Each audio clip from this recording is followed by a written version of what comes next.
The journey will always be filled with doubts. The journey will always be filled with a lot of questions.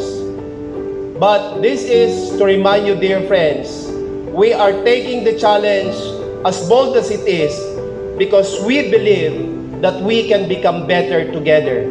That SDOSCC can impact quality basic education. It's because you, dear friends, Ferry School Heads, are ready to take the challenge. Dito sa San Carlos, we are doing infomercials. Bakit infomercials? Sunod-sunod na nilalabas namin ng infomercials kasi iba-iba ang pagkakaintindi ng bawat isa. So what we wanted here, we should be united. Iisa ang interpretasyon and we can do that using some instructions, videos, and kaya nga we are doing infomercials. If we could come up with videos, ito na yung pinapangarap ko noon na lahat ng trainings dapat. If there is a learning management system, there should be a training management system kung saan ang mga school heads, if in that school ang kakulungan nilang ng training ay ito, kukuha lang sila sa mga videos na nabuo at yun ang ipapakita sa mga teachers.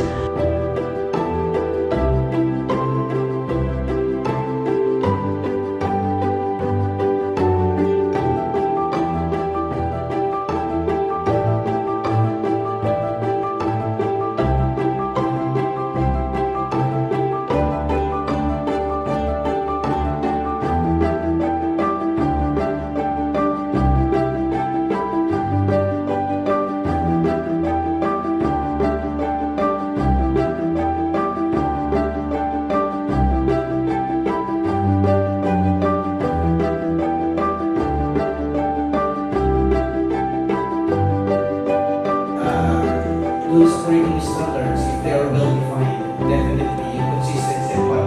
Also, maybe the networking stakeholders for reduce that some change. One of only 3 remaining countries in the world the Of course, allow me first to introduce to you what are the expected outcome or the session objective for my session.